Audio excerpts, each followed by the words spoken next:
nous vivons dans un temps critique, un temps très difficile.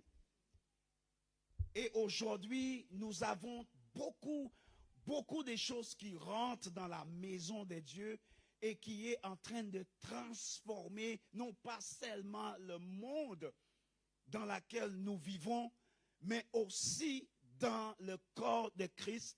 Nous avons des choses qui rentrent dans la maison de Dieu qui ne sont pas en conformité avec la parole de Dieu. Voilà pourquoi que nous devions toujours être éveillés, parce que Dieu nous a donné et Dieu nous a prévenus par rapport à toutes ces choses-là, que nous devions faire attention. C'est le moment là où l'esprit de discernement doit être plus actif que jamais. C'est le moment là où que nous devions être plus attachés à Dieu plus que jamais. Même moi qui vous parle, mes bien-aimés, j'avais fait une pause, je crois que j'ai fait une pause de décembre à janvier. Et mes bien-aimés, c'était difficile. Et non pas seulement une pause physiquement du travail ou autre, mais j'avais vraiment besoin de me ressourcer et prenez le temps en décembre parce que c'est la période, quelquefois ma famille ne me voit pas beaucoup et j'avais vraiment pris ce temps. C'est pas que je lisais pas la parole de Dieu, ce n'est pas que je ne priais pas. Mais quand il s'agit des choses du ministère, j'ai été vraiment avec la famille. C'est pas que je ne priais pas, mais j'avais baissé un peu, comment je dirais-je, le feu de la prière, le désir de vraiment lire la parole de Dieu. Et mes bien-aimés, là pour le mois de février, parce que c'est là où Dieu, il voulait que je vraiment reprenne encore. Et crois-moi, mes bien-aimés, un mois et demi, c'est compliqué de ne pas vraiment consacrer vraiment à la prière. Un mois, mes bien-aimés, c'est vraiment compliqué de ne pas vraiment consacrer à Dieu. Passer du temps dans la prière, passer du temps de jeûner. Je vous le dis, mes bien-aimés, j'ai vu des choses. Et Dieu m'a fait comprendre des choses. Et jusqu'à aujourd'hui encore, il me fait comprendre et il me fait voir des choses. Je vois certains comportements que nous avons. Je vois certaines attitudes que nous avons. Aujourd'hui, le corps de Christ est devenu une sorte d'entreprise aujourd'hui. Et ce n'est pas ce que Dieu nous demande. Dieu, il a dit, je t'appelle Pierre. Et c'est sur cette pierre, je bâtirai mon église. Il n'a pas parlé de la religion. Mais il a dit mon église, qui veut dire sa femme qu'il va revenir chercher. Aujourd'hui, il y a une dominance sur le peuple de Dieu aujourd'hui. Si tu n'es pas de ma famille, tu ne peux pas faire telle chose. Quelquefois, c'est que la famille pastorale qui doit tout faire. Parce que c'est ma famille que Dieu a donné la vision. Voilà ce que le corps de Christ est devenu aujourd'hui. Mais bien aimé, le thème que le Seigneur nous a confié aujourd'hui, c'est au commencement, Dieu créé, mais pas la religion. Ah. Certes, mes pasteurs, comment ça se fait que Dieu a tout créé, mais il n'a pas créé? Alors, là où nous sommes aujourd'hui, c'est quoi alors? Eh bien, j'ai des mauvaises nouvelles pour vous. Nous ne sommes pas dans la religion. Les scribes, les pharisiens, les hypocrites, les faux semblants, les faux prophètes, eux, ils sont dans la religion. Ah, ça fait plaisir. Je vois quelques personnes qui prennent des notes. C'est important. Au commencement, Dieu créé, mais pas la religion. Et le sous-thème, mettre Dieu dans tout ce que vous faites. Tu veux te marier? Dieu d'abord. Tu veux chercher un travail, Dieu d'abord. Tu veux des enfants, Dieu d'abord. Tu veux une voiture, Dieu d'abord. J'ai été en Martinique le mois de septembre. Et pendant la prédication, je suis en train de prêcher. Je vois cette sœur qui est devant. Et le Seigneur me demandait de demander à l'église d'aider cette sœur de trouver une église, trouver une voiture. C'était bizarre. Et je suis allé vers elle. Et je suis allé vers elle. Et je lui ai dit, ma sœur, tu as une voiture? Non. Ça fait combien de temps que tu as le permis? Ça fait quelques mois. Et les gens commençaient à prendre ça un peu bizarre. J'ai dit, vous tous là qui êtes là, c'est vous qui allez aider cette sœur pour avoir sa voiture. Parce que je l'ai vu. J'ai vu dans l'esprit que Dieu lui donne une voiture. Et ce n'est pas elle qui doit acheter cette voiture. Je lui dis que tu travailles? Oui, mais je viens de commencer. Donc, le temps de mettre les choses en place, trouver un logement, trouver ci, trouver ça, mettez ça, machin ça, machin ça. J'ai eu des infos là, les gendarmes encore. Tu sais, frère, la sœur, elle a trouvé sa voiture, hein? Eux, ils m'ont envoyé un message pour me dire qu'elle a la voiture. Donc Dieu fait grâce. Elle a commencé à pleurer parce qu'elle priait pour une voiture. Cette sœur, elle priait d'avoir une voiture. Mais elle ne savait pas comment faire. Et elle commençait à pleurer. J'ai dit, ne pleure pas, ne pleure pas. Prends un micro et adorez Dieu. Prends le micro, on va chanter ensemble. Et on a commencé à chanter ensemble. On a chanté pendant 10 minutes. Un moment de louange, un moment d'adoration. Et elle chante bien. Et elle n'est pas dans le choral. Elle ne chante pas, mais elle chante super bien. L'âme qui coule parce que Dieu connaît le cœur. Et ça, c'est une sœur qui priait pour une voiture. Et en plus, elle habite pas loin. Je crois qu'elle sort, l'église est à Ducos, et je crois qu'elle sort, c'est Saint-Esprit ou Laurent, je ne sais plus. Mais elle vient de loin. Elle doit prendre le transport. Et des fois, c'est quelques personnes qui partent plus tôt pour la récupérer et pour la ramener à l'église. Et elle est là de 9h jusqu'à 13h, papa, jusqu'à 13h. Et même après 13h, elle reste encore là parce qu'elle a quelques paperasses à faire encore à l'église.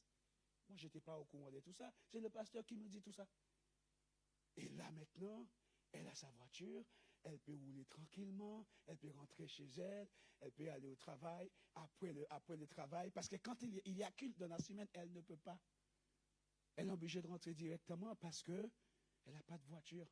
Mais aujourd'hui, elle vient à l'église, elle prend les enseignements dans la semaine, et elle a sa voiture, elle rentre dans la... Bonsoir tout le monde, je le vois déjà dans sa voiture. Bonsoir tout le monde. Elle ferme la porte et elle rentre chez elle tranquillement. Donc c'est ça l'église. C'est ça l'église. Lorsque nous pouvons soutenir les uns et les autres, non pas seulement dans la... C'est vrai, Dieu nous a dit de soutenir les uns et les autres dans la prière, c'est vrai. Mais quelquefois nous prions, mais pour ce que nous sommes en train de prier, nous l'avons dans notre poche. Elle est là, la réponse. Peut-être que c'est la dernière fois que je viendrai ici, mais ce n'est pas grave. Donc Dieu a tout créé, Dieu a tout fait, mais la religion aujourd'hui a une dominance sur le peuple de Dieu aujourd'hui.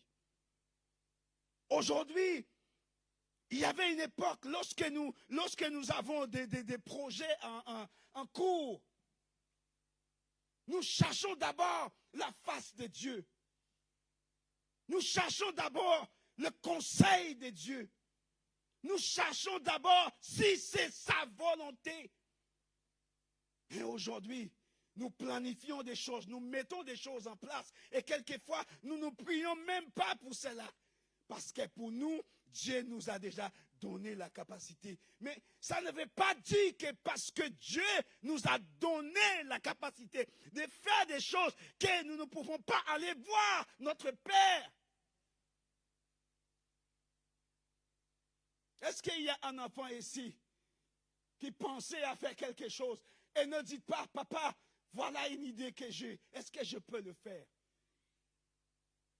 Non. Non, normalement, ce n'est pas normal que ton enfant prenne une telle décision. Il est encore sur ton toit et il prend une telle décision sans t'informer. Ce n'est pas logique et ce n'est pas normal. Cet enfant doit voir avec ses parents. Papa, voilà ce que j'ai envie de faire. Qu'est-ce que tu en penses? Aujourd'hui, nous voulons. Et c'est la raison pour laquelle beaucoup d'entre nous, nous retrouvons. Ah là là, j'allais dire un mot, mais la religion encore. Vous osez comprendre. Vous l'avez déjà compris. C'est pour cela que beaucoup d'entre nous nous retrouvons dans la. Dans le quoi? Non. Ce mot-là, ça commence par un M. Je ne le dirai pas. Mais vous l'avez compris.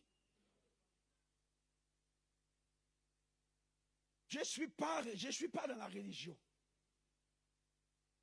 Et souvent, nous, en tant que serviteurs, nous refusons de dire des choses clairement comme telles. C'est la raison pour laquelle ils ont coupé la tête de Pierre. Parce que Pierre, pas qu'à cacher rien. Pierre disait des choses telles qu'elles sont. Alors, il faut qu'on trouve un moyen pour arrêter ce mec. Écoute, c'est la religion va tout faire pour t'arrêter parce que tu dis la vérité. Tu es en adultère, je te dis clairement, frère, c'est pas comme ça. Ça se fait pas. Tu es dans la fornication, je te dis, frère, oui, je sais que c'est difficile. La chair te domine aujourd'hui, mais on va trouver une solution. Tu as du mal à arrêter la masturbation, tu as du mal, mais on va trouver une solution. On va prier ensemble, on va faire ci ensemble. Écoute, c'est la vérité. Hein? La religion va t'accepter. C'est la chair, c'est normal. Dieu t'a créé comme ça. Voilà la parole de la religion. Dieu t'a créé avec ça. Dieu t'a... Parce que Satan, lui aussi, il vient avec la parole. Hein? Parce que si lui aussi, il a cité les versets bibliques à Jésus, dans Matthieu chapitre 4, quand Jésus était en train de prier et gêner, lui, il a cité des versets bibliques à Jésus lui-même. Donc ne pensez pas qu'il ne va pas citer des versets bibliques à nous-mêmes. Vous savez, sœur, Dieu t'a créé comme ça. Tu n'es pas un robot. C'est normal que le désir vienne. Et il dit la vérité. Il a fait la même chose avec Ève, dans Genèse chapitre 3. J'ai entendu que Dieu vous avait dit que si vous mangez cet arbre, en fait, vous allez devenir comme un Dieu. Mais vous savez, c'est vrai, hein? C'est vrai. Il utilise le même mot, mais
et dans ses pensées, a décidé de tout changer, faire des choses autrement. Voilà pourquoi Dieu a dit, il a même repenti d'avoir créé l'homme. Un tel regret. Parce que quand j'ai créé l'homme, je n'avais pas créé l'homme pour que l'homme soit comme ça. Je créais l'homme parce que je voulais que l'homme cultive la terre. Je créais l'homme, mais je voulais que l'homme soit toujours sur mes ordres. Aujourd'hui, l'homme fait autre chose.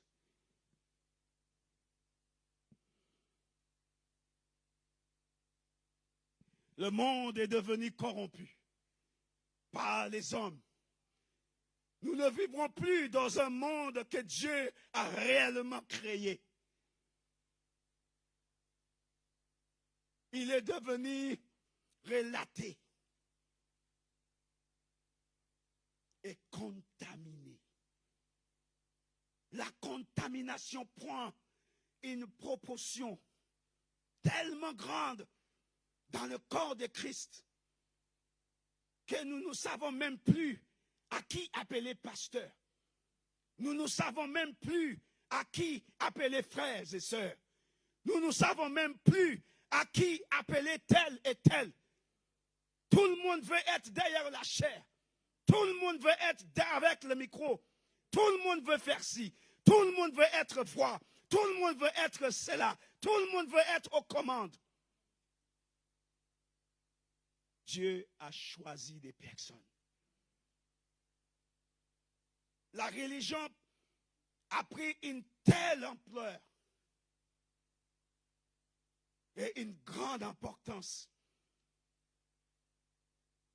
contrairement par rapport à ce que Dieu a réellement créé. L'une de nos préoccupations aujourd'hui, c'est d'apporter une corrosion entre la vérité et la fausseté. Nous devions cohabiter, certes, mais cette cohabitation, ça vient d'où? Papa, dis-moi si je raconte n'importe quoi. Mais cette cohabitation a commencé depuis dans le livre de Genèse. Est-ce qu'il t'a réellement dit? Moi, Dieu a dit, ne mange pas cela, le bien et le mal. Je ne veux pas que tu aies aucun contact. Mais le faux, il vient avec les mêmes paroles parce que lui, c'est une cohabitation. Il est en cohérence avec nous. Des cohabitations. Et voilà aujourd'hui, nous avons cela dans le corps de Christ aujourd'hui. Est-ce que nous devions accepter les prophéties aujourd'hui? Est-ce que nous devions accepter de parler en langue aujourd'hui parce qu'elle est devenue tellement, vous avez compris. Tout le monde veut être prophète. Tout le monde veut être évangéliste. Tout le monde veut être pasteur. Je vis qu'il consacrait des personnes. Et à la fin de cette consécration, par contre aujourd'hui, merci papa, tu sais que c'est la première fois que j'ai consacré un enfant. Je fais ça là, avec un enfant. Merci. Merci. J'ai déjà assisté à des cérémonies de la consécration des hommes de Dieu, etc., etc. Mais ça m'a beaucoup touché. Ça m'a vraiment beaucoup touché. J'ai l'impression que tout commence ici avec moi. Tout commence ici. Quand j'ai commencé le ministère, en 2010, quand j'ai repris, c'était une reprise parce que dans les îles, je prêchais, j'étais déjà engagé. Mais quand je suis arrivé ici, j'avais fait une promesse. Je vous avais déjà raconté cette histoire. J'avais fait une promesse à Dieu et je lui avais dit que je ne veux pas prêcher en anglais dans ce pays si tu veux que je reste ici. Il fallait que je prêche en français. Je lui avais demandé de m'accorder un certain temps. Et ce certain temps, c'est comme si je suis arrivé au Sodome et Gomorrhe et j'avais tout oublié. J'avais tout oublié parce que tout est devenu. J'ai le travail, j'ai l'argent, j'ai la voiture, je suis tranquille, je fais la musique dans l'église et je suis tranquille. Et ça s'arrête là. Et un jour, je faisais la vaisselle dans la cuisine. J'ai entendu une voix qui me parlait clairement. Je même croyais que c'était mes enfants. J'ai appelé mes enfants pour nous dire, c'est quoi? Je me dis, mais papa, on t'a rien dit. Il est temps de reprendre ton ministère, clairement. Je pensais que c'était ma fille qui me dit, papa, il est temps de reprendre. Je ne sais pas quoi, mais j'avais l'impression que j'ai entendu la voix de ma fille. Et Dieu a commencé à me montrer comment faire. Mais j'avais vraiment peur. J'avais vraiment, vraiment peur. Parce que c'est vrai que je lui avais dit, accordez-moi un certain temps pour que je puisse m'adapter à la langue française. Pour certains d'entre vous qui ne me connaissent pas, parce que je vois des nouvelles têtes. À la base, je suis anglophone, comme le frère que vous voyez qui jouait la basse là. Nous venons de la même commune. Nous sommes de la même commune. Et le Seigneur m'a dit, reprendre mon ministère. J'ai commencé par Facebook. J'ai commencé à aller sur Victoire Live. J'ai commencé à aller partout, jusqu'à ce que mon pasteur m'a pris en charge et commencé à me encadrer, à me faire ci. Le premier église que j'ai prêché bébé, c'était ici ou bien chez le pasteur Eric. C'était ici. Hein. Je crois que j'ai prêché la première fois chez le pasteur Eric.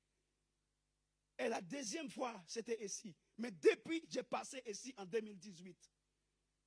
Septembre 2018. Je vais vous raconter. Le ministère, parce que tu as dit des choses sur moi. Tu as parlé et tu as dit, il y a une chose qui t'a touché. C'est quand je demandais à mon père de te demander d'envoyer une lettre de recommandation.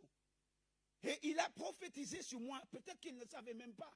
Il est en train de prophétiser sur moi. Et depuis, je suis partout. Je suis partout. Même vous voyez, en Martinique. Je partais en Martinique. La semaine prochaine, devine quoi, je suis où? À l'Angleterre. Je suis à l'Angleterre demain. Je suis dans l'église de le cousin. Ce n'est pas lui qui a joué la batterie là aujourd'hui. Mais il a un autre gars qui n'est pas là aujourd'hui. Normalement, son cousin devrait être là avec moi aujourd'hui. Mais malheureusement, comme il est chef d'entreprise, il avait des choses à faire, donc il ne pouvait pas. Dimanche prochain, je suis dans son église à Londres. L'engagement. Donc lui, c'est comment vous prononcez ça?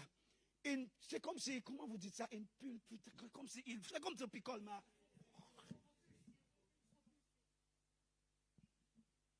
C'est comme s'il m'a.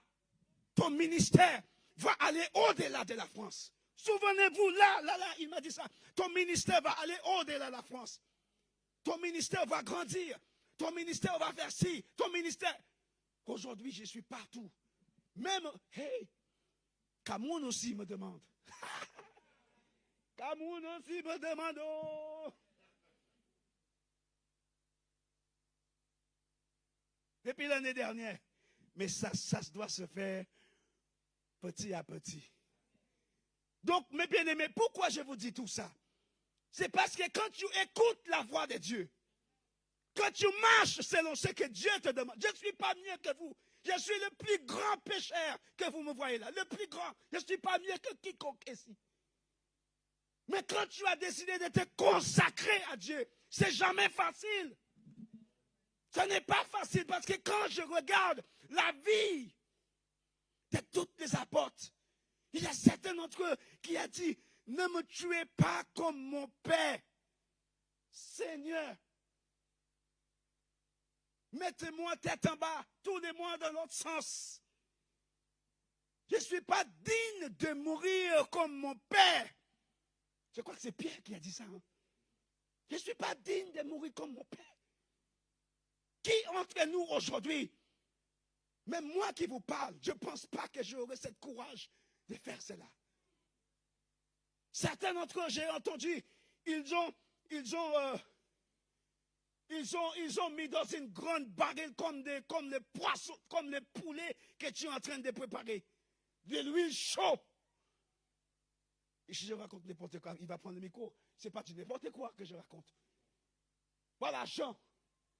Dans une grande truc remplie d'huile. C'est comme si tu prends Tu sais, tu préparais le poulet et tu le jettes dedans. Et l'huile n'était pas froide, l'huile était chaude. Qui aujourd'hui entre nous, qui est prête à laisser la religion? Parce que eux, ils n'étaient pas dans la religion. Eux, ils servaient Dieu fidèlement.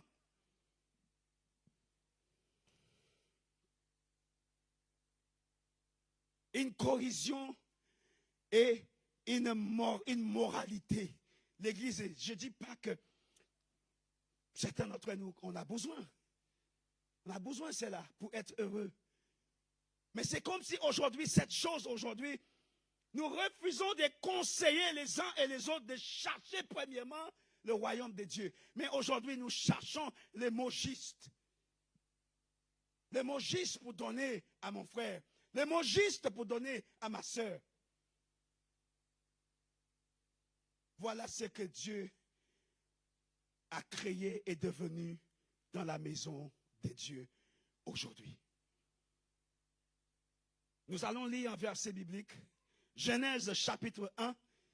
Je sais que le temps est déjà dépassé, mais aujourd'hui, il faut que nous prenions tous ces enseignements parce que c'est important de comprendre lorsque nous servons Dieu, nous ne devions pas le servir religieusement.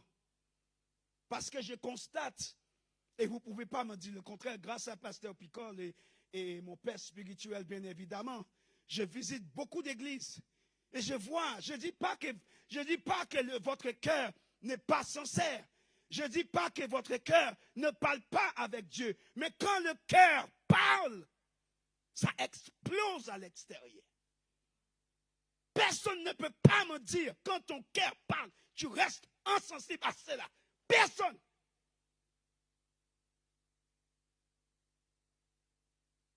Nous sommes en pleine d'adoration, en esprit, bien évidemment.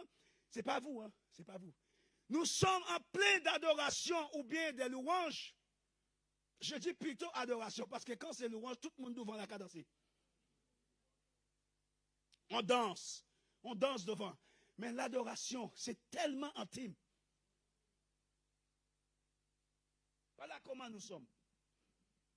Nous sommes devenus des spectateurs et des spectatrices dans la maison de Dieu. Sauf le caméraman parce qu'il faut qu'il reste là. Mais de temps en temps, papa, je crois que tu dois changer le caméraman à son tour. Je ne sais pas si tout le temps il est derrière le caméra. Mais de temps en temps, il faut lui donner son moment pour chanter et pour danser pour son Dieu. Formez-vous les jeunes avec les caméras. Ne restez pas là sans rien faire. Formez-vous. Quand j'ai accepté le Seigneur très jeune. Pourtant, j'ai allé à l'église, hein, parce que c'est mon père spirituel qui m'a élevé, quand mon père m'a abandonné. Mais quand j'ai accepté le Seigneur, le premier jour, c'était un lundi soir, c'était en pleine croisade. Le mardi soir, tu sais où je me suis trouvé? Pas derrière, hein, devant. Je me suis retrouvé devant, je ne sais pas. Vous n'avez plus ce genre de choses-là. Oui, elle est là. Je vais le prendre pour vous montrer. Hein. Je vais le prendre. Le premier jour dans l'église. On va quand même baptiser. Praise him. On va quand même baptiser. J'avais dit, non, je ne suis pas encore passé par les autres. Même les enseignements, je n'ai pas encore eu. Et j'ai commencé à chanter. Et c'est de là. 3 mois après, je suis passé par les eaux du baptême. Mais vous ne pouvez pas savoir. C'était sur la plage. Dans les îles, il fait chaud. Soleil. Il faisait très chaud. Mais au moment que nous commençons à rentrer dans l'eau, la pluie commençait à tomber. Et ce n'est pas, ça tombe fort. Et les vagues deviennent un peu plus grandes.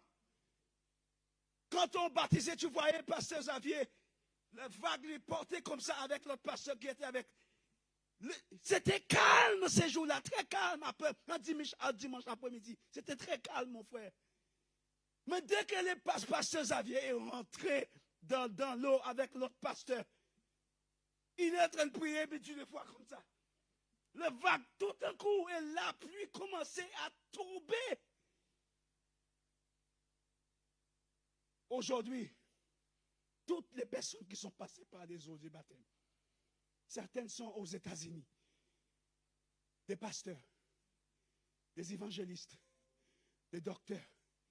Certaines encore sont dans les îles. Ils prêchent la parole. Il y en a un qui est décédé en 2021. En 2021, bébé. Dieu me poussait pour les appeler. Quand je l'ai appelé, il était aux États-Unis. Parce qu'il avait un problème de santé. J'ai parlé avec lui. Je priais avec lui.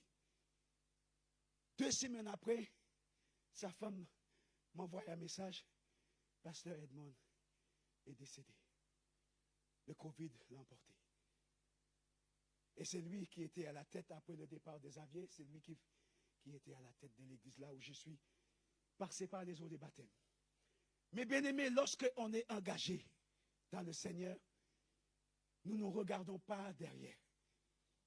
Nous ne regardons pas. Genèse, chapitre 1, verset 1. Je voulais aller jusqu'au 31, mais je ne pense pas que nous aurions le temps de faire ça. À un moment donné, je vais vous arrêter. Genèse, chapitre 1, verset 1. Quelqu'un peut lire pour moi?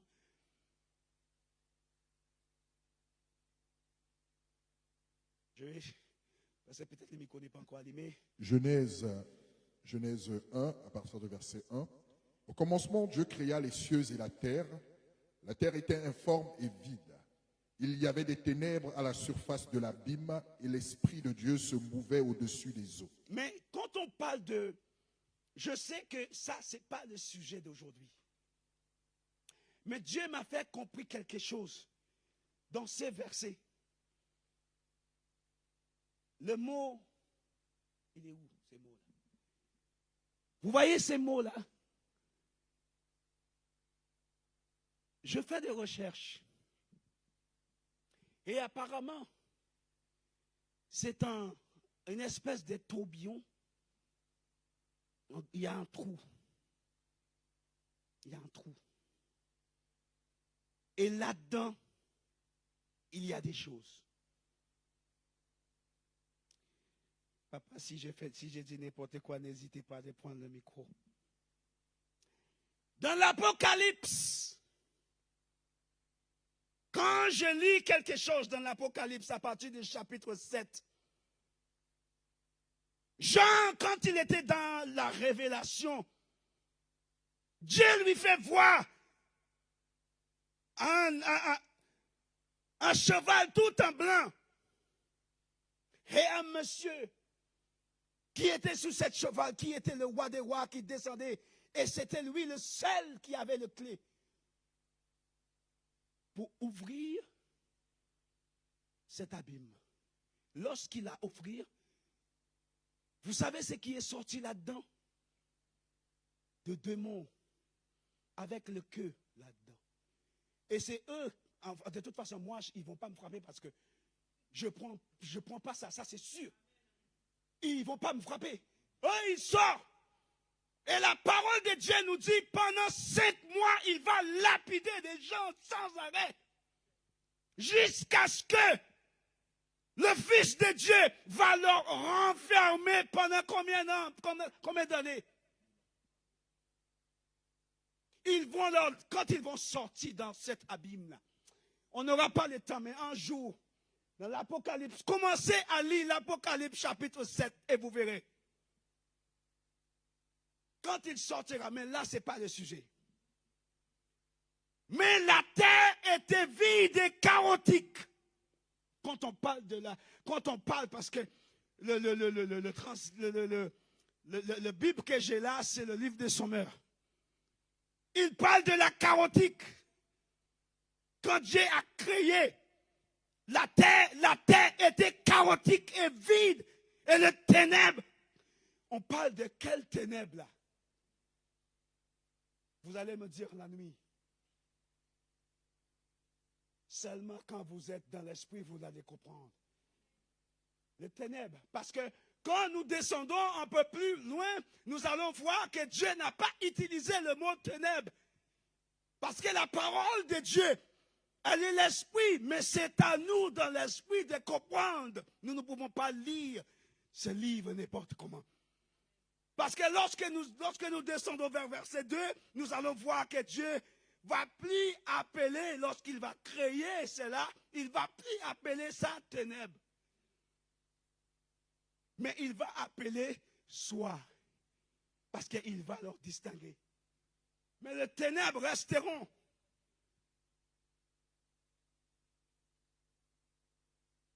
Alléluia. Nous continuons encore à lire verset 2. Verset 2. La terre était informe et vide. Et il y avait des ténèbres à la surface de l'abîme, et l'Esprit de Dieu se mouvait au-dessus des eaux. Dieu dit que la lumière soit, et la lumière fut. Dieu vit que la lumière était bonne, et Dieu sépara la lumière d'avec les ténèbres. Alors, pourquoi il l'a séparé? Vous allez me dire que Dieu voulait faire jour et nuit. Certes, je suis tout à fait d'accord. Moi, je ne dis pas le contraire. Parce qu'il doit les séparer. Mais pourquoi il a séparé ça avec les ténèbres? Je vis Satan descendre. Et il est tombé où? Ok, je ne dirai pas plus. Vous avez compris. Continuons, papa. Dieu appela la lumière jour et il appela les ténèbres nuit. Ainsi il eut un soir et il eut un matin, ce fut le premier jour. Dieu dit qu'il y ait une étendue entre les eaux et qu'elle sépare les eaux d'avec les eaux. Et Dieu fit l'étendue et il sépara les eaux qui sont au-dessous de l'étendue d'avec les eaux qui sont au-dessus de l'étendue. C'est très technique.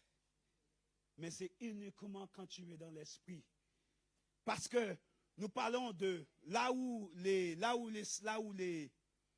astronautes ils vont.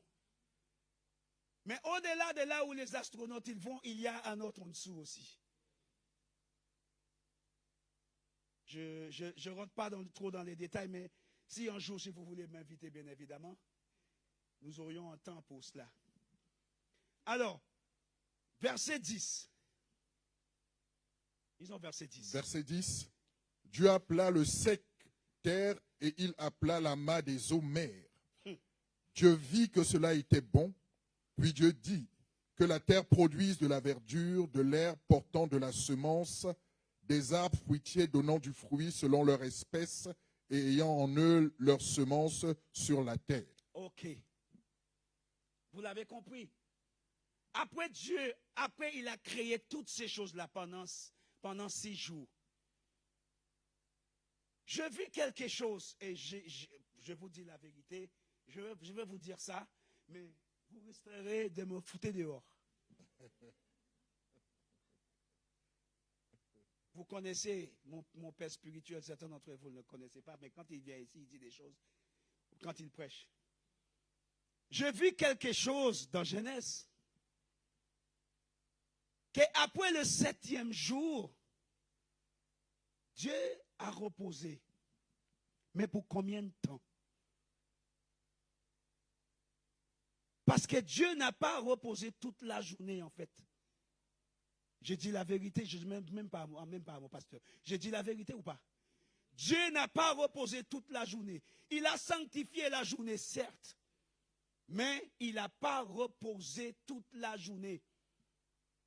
Parce qu'il y a un verset qui dit, lorsque Dieu a créé, il n'a pas créé les arbres en même temps.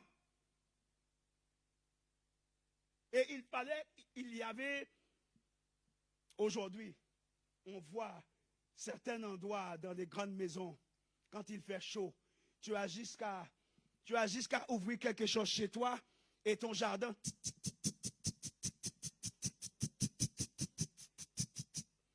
Tu es en train de mouiller ton jardin pour que les arbres restent.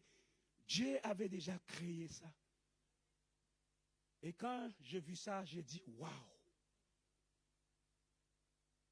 Quand Dieu n'avait pas encore créé l'homme pour cultiver et pour soigner le jardin, il y avait une vapeur. Vous prenez soin du jardin. Ensuite, on parle toujours le 7e jour. Dieu a créé l'homme après le jardin.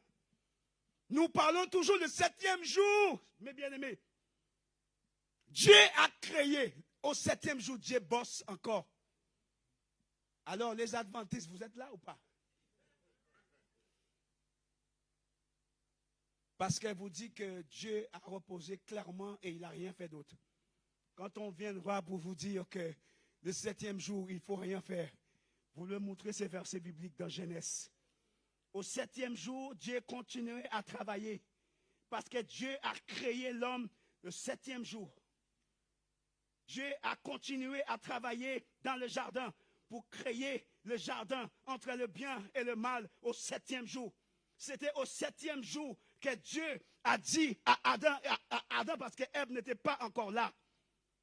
Et il a dit à Adam, je plante cet jardin au l'Orient, en Éden, pardon.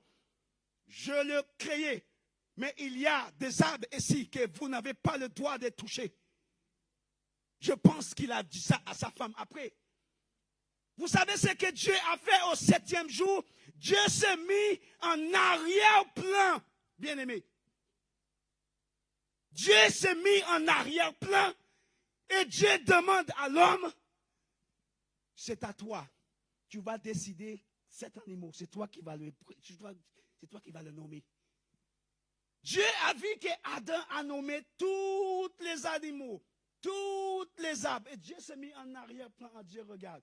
Et après, Dieu a dit, mon frère, comme tu n'as pas trouvé celui qui te ressemble, en cas il faut que tu aies un sommeil. Je vais te mettre dans un sommeil profond. Oui.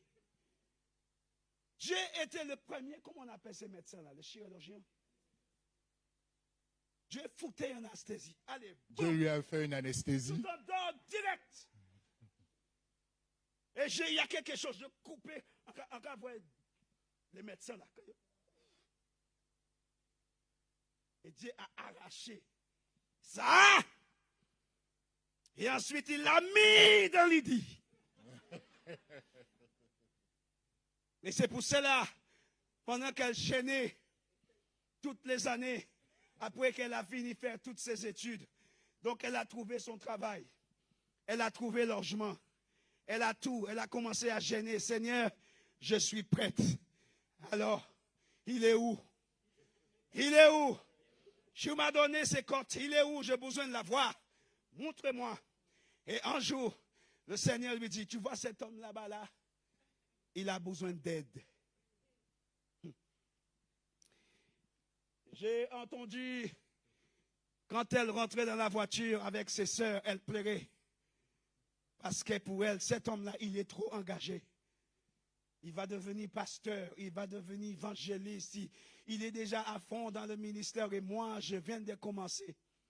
Mais aujourd'hui, les gens l'appellent pour des conseils. Comment tu fais? Dans la semaine, là, quelqu'un l'a appelé pour lui dire comment tu fais avec ton mari qui est tellement engagé.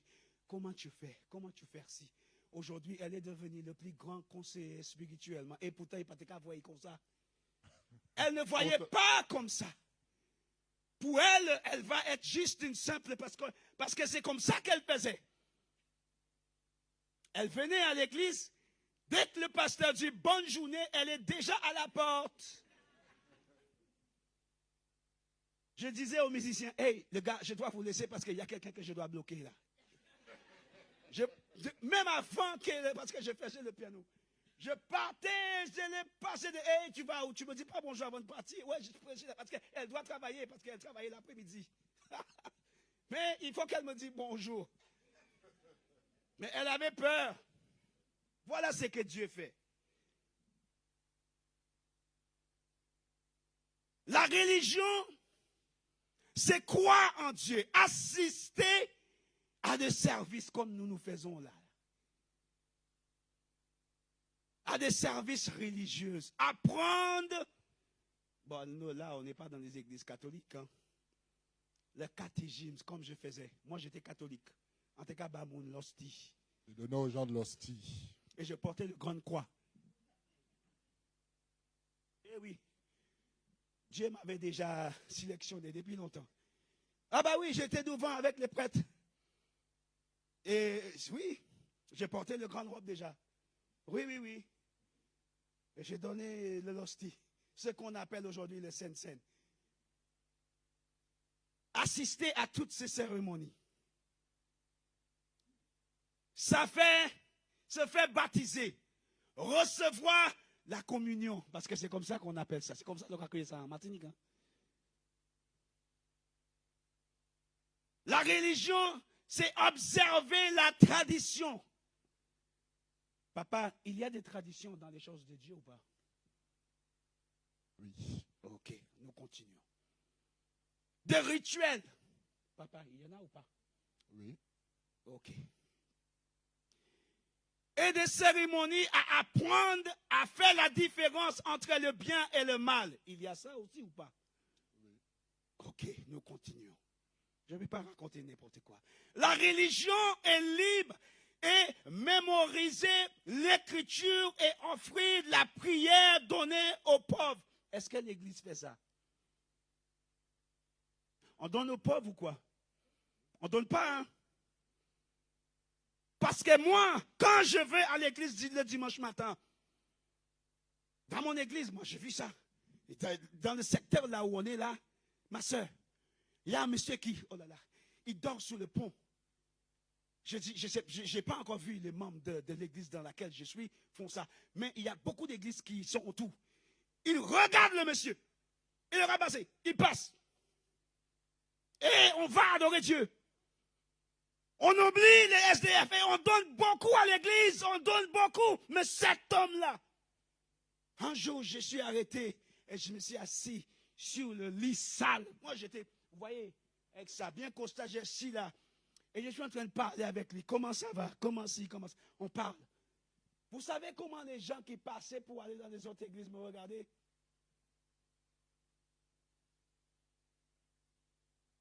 La religion. La religion, papa.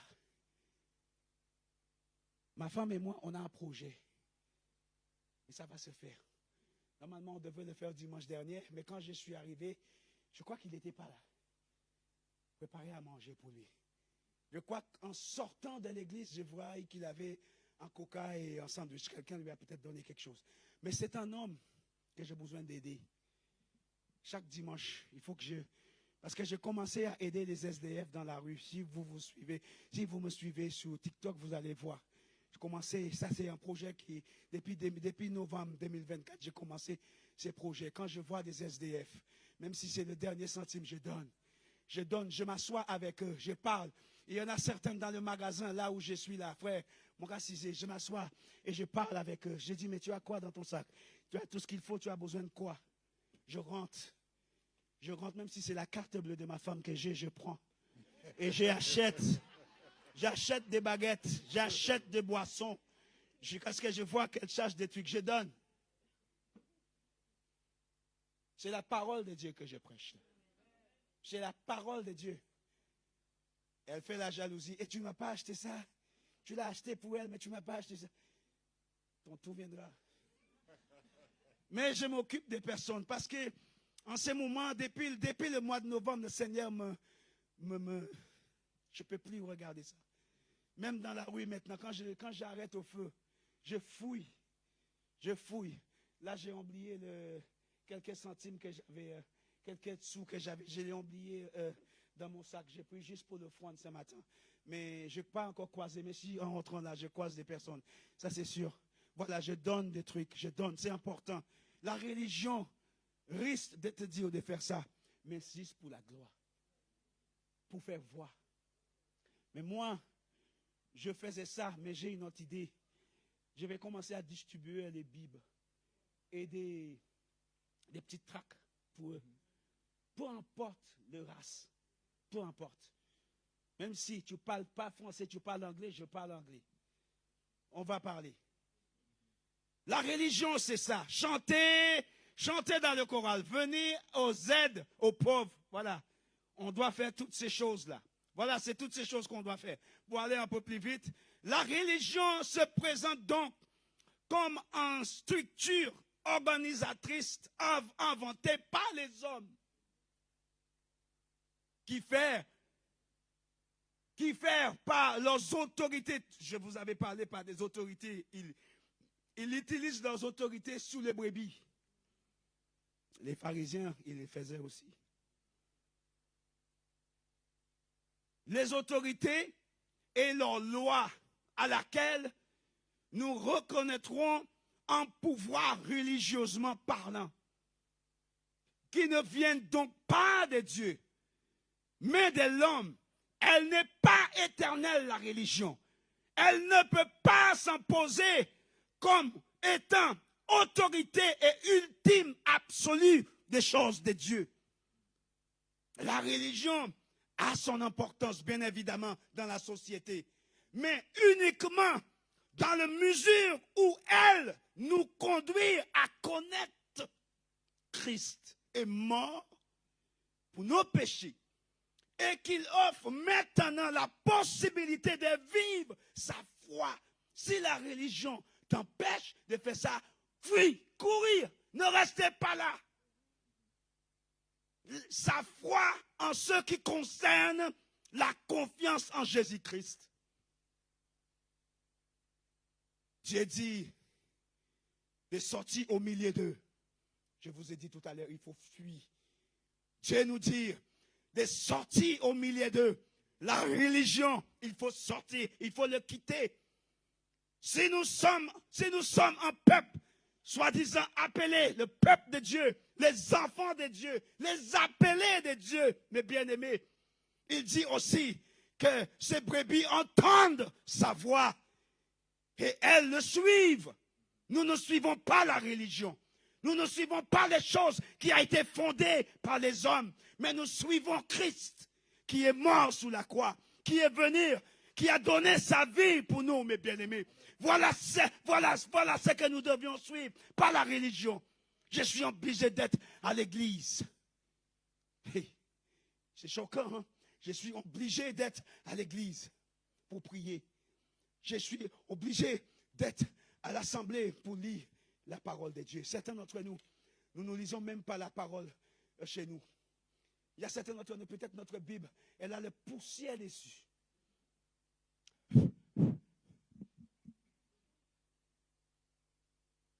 Faire en sorte que ça ne nous arrive pas. Quel nous suivons? Il y a aussi ce verset qui nous fait comprendre qu'il y a un choix à faire. Soit Jésus-Christ, soit la religion. Que choisirais-tu aujourd'hui? Qui tu choisis aujourd'hui? La religion qui va te donner, tu peux rester tranquille parce que les pharisiens, c'était ça. Hein? Parce que Jésus faisait le contraire par rapport à eux. Eux, ils disaient condamner. Jésus disait sauver.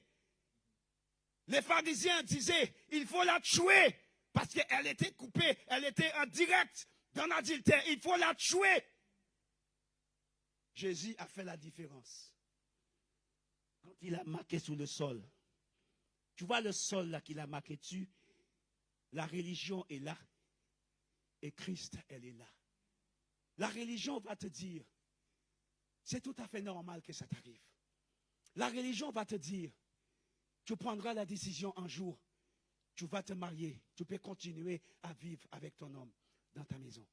La religion va te dire, tu peux venir tranquillement s'asseoir à l'église. Voilà, tu n'es pas obligé d'engager parce qu'il y en a beaucoup qui sont déjà engagés.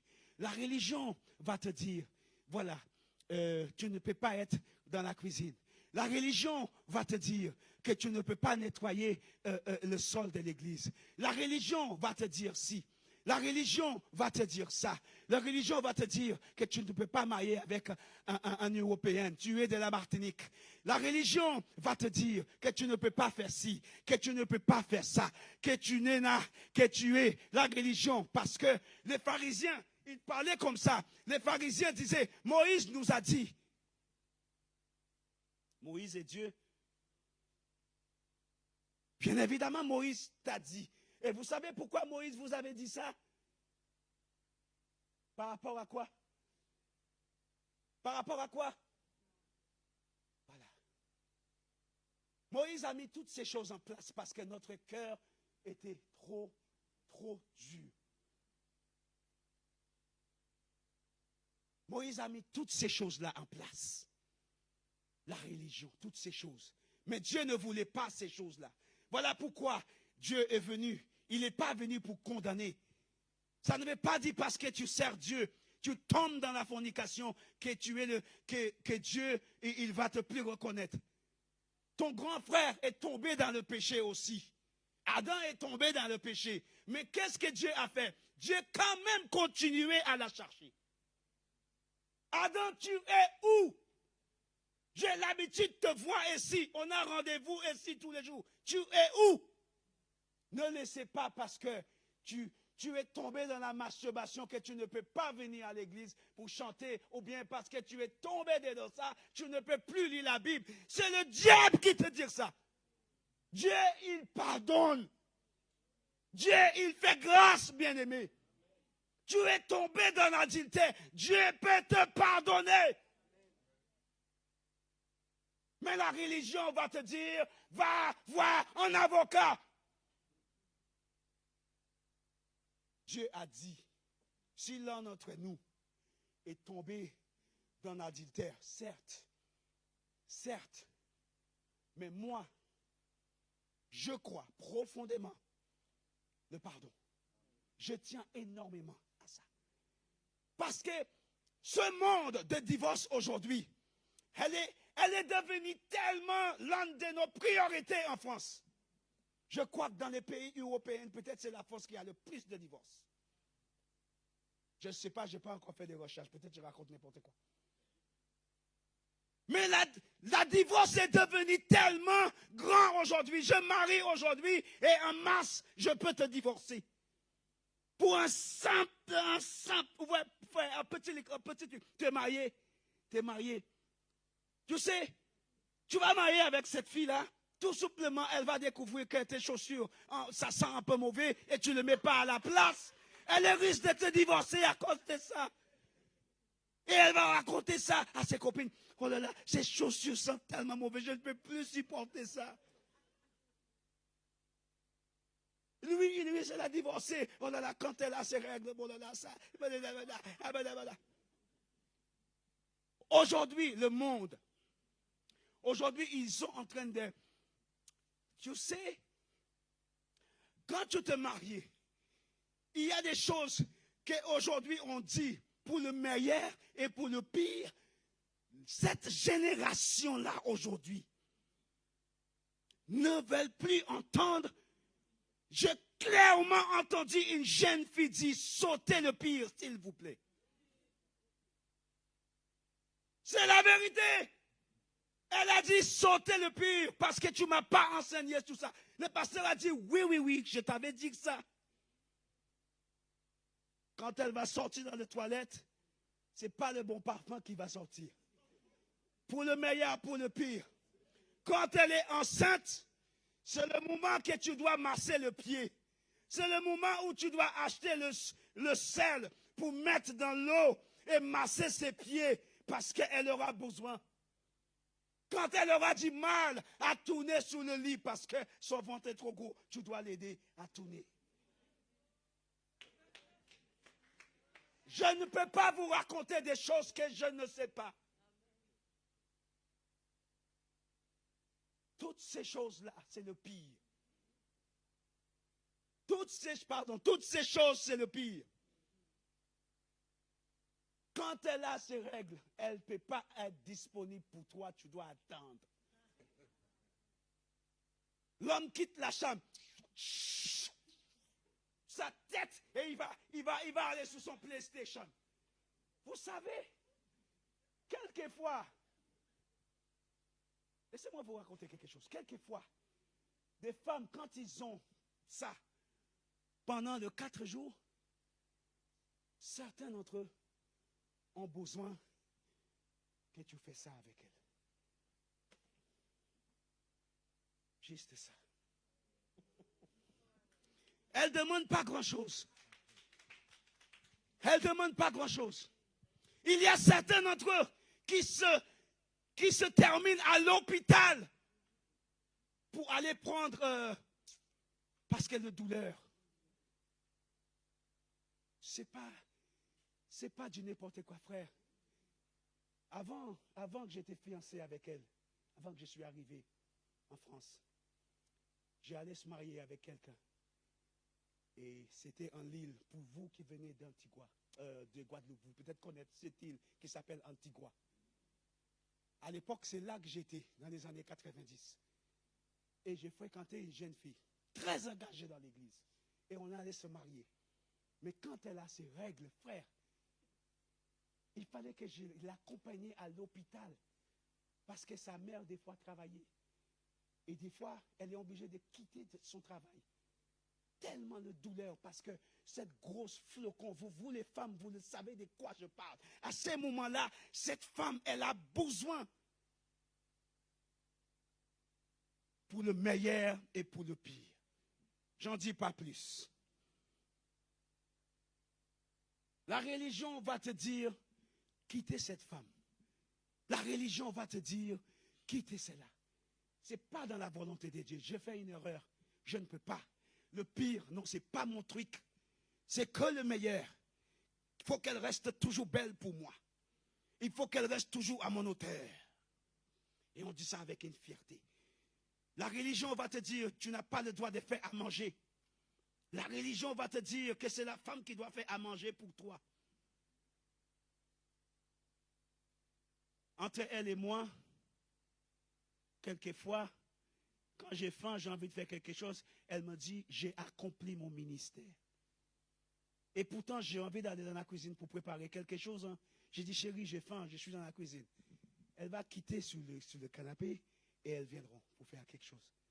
Et pourtant, en Jean cuisine, la cape pour putain. Je suis déjà là, elle vient. Laissez-moi accomplir mon ministère. Les femmes. Les femmes.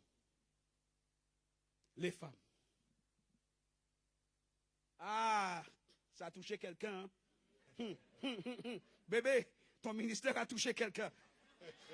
Ton ministère a touché quelqu'un. J'ai entendu quelqu'un a dit, ça suffit toi. Ouais, calme-toi, instant. Tu vas déranger les gens, tu viendras plus ici, prêcher. Oh. Nous allons nous clôturer tout à l'heure. Voilà ce que la religion va te dire. Mais la vraie religion, mes bien-aimés, le vrai des vrais, ne basé ni sur des règles, ni sur des rituels, normalement, habituellement, elle consiste à une relation personnelle. Personnelle. La religion, c'est quelque chose perso. Ce n'est pas parce que tu es marié, ça ne va dire que tu vas aller au ciel. Beaucoup de personnes, parce que la religion va te dire, mariez vite. Parce que le royaume des cieux arrive en grande vitesse. La religion va te dire ça. C'est dans la volonté de Dieu que chaque homme trouve sa cote.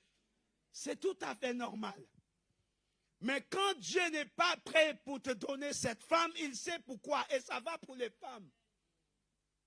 Je me rappelle, en 2009, quand je préparais le fiançailles, c'est pasteur Félix qui m'a donné les enseignements. Il nous avait dit, toi là, et toi en star, et les autres là qui suivent l'enseignement, vous êtes tous des hypocrites. Tu te rappelles qu'il nous avait dit ça? Tu sais pourquoi? Parce qu'aujourd'hui, la personne que tu aimes bien, tu le vois bien belle, beau, bien coiffé, bien habillé comme moi là. Parce que tu veux être présentable, mais c'est de l'hypocrisie. Le vrai mariage, c'est même pas ici. Quand tu venais ici, et pasteur Picole te demandait de dire le mauvais et le pire. Le mariage, c'est pas ça. Parce qu'après tout ça, la fini, tout ça. Le sale, le fête, le bouffe, tout ça, la musique, le bon zouk, le bon colombo, je ne sais pas, le bon je ne sais pas quoi d'Afrique. Quand tout ça va finir, tout le monde va t'abandonner. Même tes témoins, ils ne vont pas t'appeler. Et même quand tu les appelles, ils ne répondent pas. Il y a que même ta belle-mère que tu vas appeler, elle ne va pas répondre. Mon gars, laissez orbiter les autres. Je vous laisse vos affaires. Je vous laisse la religion. Mais la religion, ma soeur a besoin d'aide. Si elle m'appelle, c'est que ça ne va pas. Mais il faut avoir de la confiance que tu peux s'asseoir et tu peux parler. Si quand tu parles de tes problèmes à un frère, et ces frères-là, ou bien cette sœur, ne te conseillent pas d'aller voir le pasteur pour ça, parce que Dieu a mis en autorité dans la maison. Pasteur Picole ne peut pas tout faire. Voilà pourquoi Dieu a donné à Moïse 70 hommes. Et quand les choses deviennent difficiles, les anciens doivent amener ça à Picole. Et dit Picole, voilà ce qu'on a, voilà ces problèmes. Comment on gère ça? L'humilité. C'est ça, la vraie religion. Que tu restes humble et que tu laisses le Seigneur te conduire. La religion va te dire, fais des choses selon toi. Tu as ton intelligence. Tu es diplômé. Tu es si. Mais si Dieu cherchait que des personnes diplômées, Dieu allait chercher Macron pour prêcher la bonne nouvelle. Dieu allait chercher le roi de l'Angleterre pour apporter la bonne nouvelle. Mais Dieu a cherché Marie. J'ai découvert quelque chose de la femme qui était enceinte. Elle était pauvre. Elle est sortie dans une petite commune, une petite village. Je ne me rappelle même plus le nom. C'est très pauvre, ces coins. Dieu l'a choisi. La vraie religion, mes bien-aimés, la vraie religion a des règles. Ils ont des règles, tu ne peux pas faire ci. Mais la relation personnelle avec Dieu, toutes les religions disaient aux choses humanité. Ils aiment bien faire des choses humanité, mais en réalité, c'est juste pour faire voir. Juste pour faire voir. Et se séparer de Dieu. Parce que eux, non, ce n'est pas leur truc. Tu vas leur parler de Dieu. Hey, monsieur, hey, mon frère, je suis venu ici pour faire ça. Tu ne parles pas de l'évangile ici. Expérience qui vous parle. Tu ne parles pas de religion, tu ne parles pas de religion ici. Une fois, et c'est un pasteur qui m'a dit ça, un pasteur. Il est parti quelque part pour aider en chose d'humanité. Et je lui dis en partant, je te donne ça. Il est décédé l'année dernière, je crois. Je lui dis, je lui donne ça. Il me dit, frère, là où je vais là, on ne donne pas l'évangile. Frère, quand j'ai entendu ça, j'ai dit, quoi? Donc, je ne peux pas te donner une Bible pour quelqu'un là-bas. Il m'a dit non. On vient, on donne à manger, on fait la fête, on va inviter un grand groupe de là-bas. Mais ce n'est pas un groupe gospel, hein. C'est un groupe, voilà, juste pour mettre des bonnes ambiances, pour donner la joie, etc. J'ai dit, d'accord, mon frère, c'est pas grave. C'est pas grave. Et c'est un pasteur, hein. Je ne sais pas c'est quoi la vision que Dieu lui a donnée. Voilà ce que la religion va te conduire. Mais eux, ils essayaient de résoudre des problèmes par des règles. Mais ils refusent de chercher et de reconnaître l'évangile de Christ. Même Jean 3,16, ça leur dit à rien. Car Dieu a tant aimé. Ils ne veulent pas entendre ça. Les pharisiens et les scribes abordaient Jésus en disant à Jésus, voilà, Moïse nous a dit ça, que dis-tu? Dis-nous, donnez-nous un signe par rapport au changement des temps. Vous savez discerner toutes les choses de la religion, mais les choses de Dieu, vous n'arrivez pas à discerner les choses de Dieu. Bande des hypocrites que vous êtes. Voilà comment Jésus les a classifiés. Nous devions faire attention, mes bien-aimés, lorsque nous sommes en communication. Notre relation avec Dieu, c'est par sa grâce et par le moyen de la foi en Jésus-Christ seul, comme Seigneur et Sauveur du monde.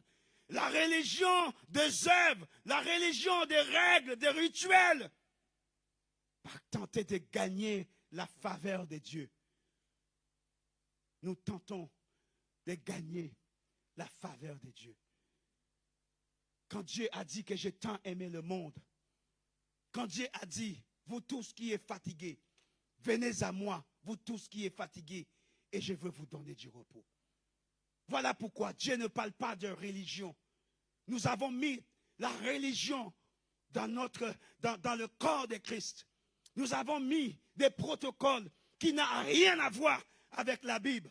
Nous avons mis des protocoles en place.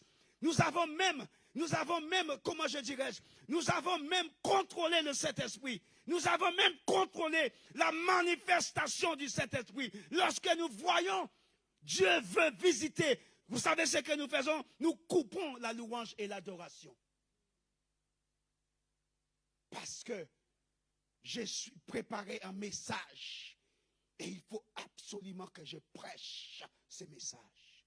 J'ai préparé toute la semaine et il faut que je prêche. Donc il faut couper la louange et l'adoration à telle heure. Voilà comment nous mettons le Saint-Esprit aujourd'hui. Quand j'étais en Martinique, je leur disais, quelquefois, le Saint-Esprit, elle vient atterrir parce qu'il sent cette louange et cette adoration qui monte comme une bonne odeur devant Christ. Il sent cette odeur et ils veulent descendre peut-être pour guérir quelqu'un. Ils veulent descendre, ils veulent atterrir. Mais au moment qu'ils sont sur le point d'atterrir, nous coupons flou.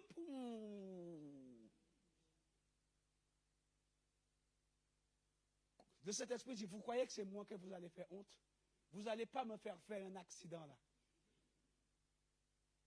Dieu, c'est un Dieu saint. Et quand nous sommes dans sa présence, nous devions être dans l'esprit. Voilà pourquoi il dit que nous devions l'adorer en esprit et la vérité. Nous pouvons être dans l'esprit, mais cela ne veut pas dire que nous sommes dans la vérité. Donc laissez le Saint-Esprit nous conduire. Ne faites pas des choses religieusement. Je sais que certains d'entre nous, que nous devions aller au travail peut-être après. De toute façon, nous allons manger tout à l'heure. Donc ce n'est pas tout de suite qu'on va partir. Nous allons manger tout à l'heure, donc ce n'est pas tout de suite qu'ils vont partir. Donc, laissez le Saint-Esprit nous conduire. Papa, tu viens. On va clôturer. Mes bien-aimés, vous avez entendu cette parole. Et peut-être que vous êtes en train de dire, pendant tout ce temps, je laissais les protocoles me conduire. Je laissais des choses selon l'homme me conduire. Peut-être que, il y a des choses que j'ai envie de faire. Mais pour moi, je ne peux pas le faire. Pour moi, c'est des règles. Pour moi, il y a trop de ci, il y a trop de ça, et je ne peux pas. Mais laissez-moi vous dire, vous voyez cette femme adultère et cette prostituée. La Bible ne parle pas beaucoup de ces personnes-là. La Bible ne parle pas. Mais quand ils ont enterré Jésus, la prostituée, elle était là pour aller abominer le corps. Le arrière-grand-mère de Jésus, c'était une prostituée. Cette dame-là, lorsqu'on a envoyé les espions pour aller espionner quelque part, cette prostituée-là qui a caché les deux serviteurs, c'est la grand-mère de Jésus. Arrière-grand-mère de Jésus. Elle s'intègre dans l'église. Aujourd'hui, quand nous voyons des personnes bien habillées, surtout moi, et le frère qui est là-bas, là, comme moi, là. Peut-être pas trop pasteur Picole, mais moi. Venez, monsieur. Venez, on va te mettre là. Assieds-toi ici. C'est ta place. Cette place te convient. Mais nous voyons Picole qui vient avec un t-shirt et il n'est pas bien coiffé, il est un peu bizarre. Monsieur, je t'appelle, viens par là, mets-toi là. Voilà comment on parle. Jésus a dit, éloignez-vous de ces personnes-là. Nous ne sommes pas dans la religion. Peut-être que tu as en cœur de faire quelque chose pour ton Dieu. Je ne sais pas où Dieu t'appelle. Vous venez, vous parlez avec votre pasteur. Vous parlez avec les anciens qui sont là. Les anciens vont ramener les informations pour l'homme de Dieu. Mais bien aimés, il est grand temps que nous, en tant que le corps de Christ, que nous arrêtons cet esprit de la religion. Quand nous venons dans la maison de Dieu, certains d'entre nous, nous avons du mal à chanter. Nous avons du mal à danser. Mais quand on regarde le match, on regarde le foot, on saute. Quand on regarde certaines choses, quand on va dans les anniversaires, les femmes, vous dansez, vous êtes dans la joie, vous êtes contents. Quand vous venez dans la maison de Dieu, vous fermez tout et vous restez comme ça. J'ai entendu Pasteur Picole disait des choses tout à l'heure. J'ai dit, attends, il connaît mon message ou quoi? Mais voilà comment l'Esprit parle. Il est grand temps que nous sortons dans cette rituel, dans cette truc religieuse et que nous ne pouvons pas danser. C'est le catholicisme qui nous a mis dans cela. Nous devions sortir de ça. Quand tu es dans la présence de Dieu, tu danses. Regardez cet homme, le mendiant qui était à la rentrée de l'église. Il était en train de demander l'argent. Il était aveugle. Qu'est-ce que Jean a fait? Jean lui a dit, je n'ai pas de 20 euros. Je n'ai pas de 50 euros. Mais ce que j'ai, je te la donne. Cet homme est rentré. Il est rentré en train de danser. Mais les religieuses commençaient à le regarder. Mais c'est cet homme-là qu'on avait vu dehors. Lui, il est en train de danser. Mais vous, Dieu a fait beaucoup de choses pour vous. Vous restez assis dans l'église. Vous ne dansez pas. Vous ne chantez pas. Vous ne louez pas. Vous n'adorez pas.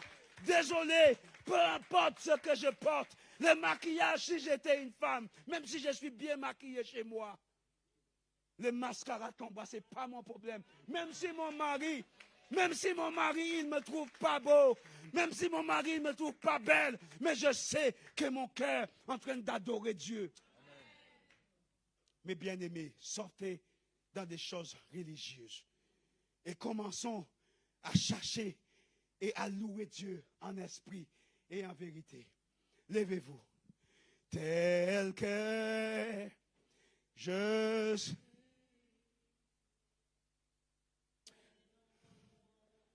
Vous savez, je suis de vieille école, hein, les nouveaux chansons là. Ça, il n'y a pas d'esprit dedans pour moi. J'aime bien les anciennes chansons. Tout ce qui est oui, prends tout, c'est moi, j'aime ces choses-là. Amen. Ça, tu attends, oui, Seigneur, prends toutes ces choses. Prends toutes nos maladies. Prends parce que tu nous as dit telle chose. Oh! Chantez cette chanson, mes bien-aimés. Je viens. Tel que. Allez, chantez cette chanson avec moi. Je suis sans rien. Alléluia. Sinon ton sang versé pour moi et ta voix qui m'appelle à toi, agneau de Dieu, je viens.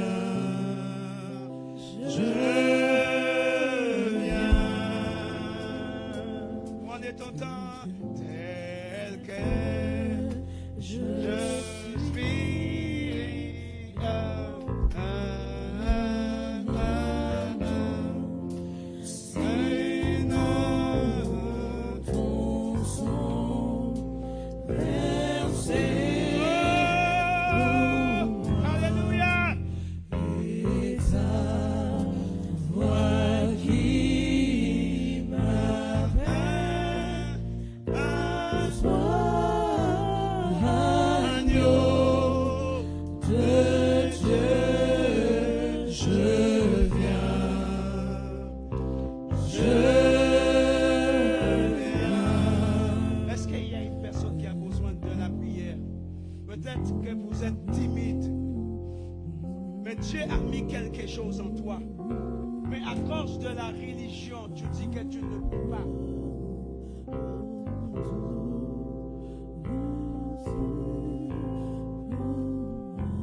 Tel que tu es, la religion va te condamner.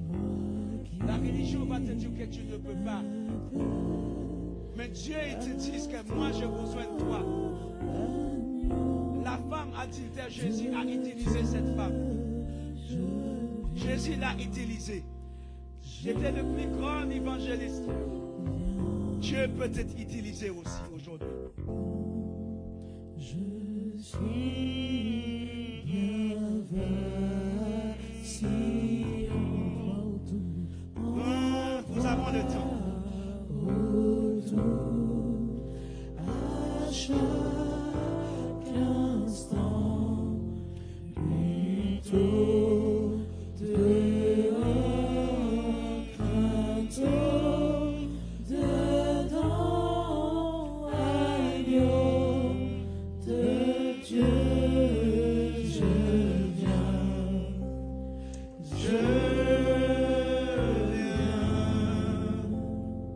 J'ai envie de prier pour un couple.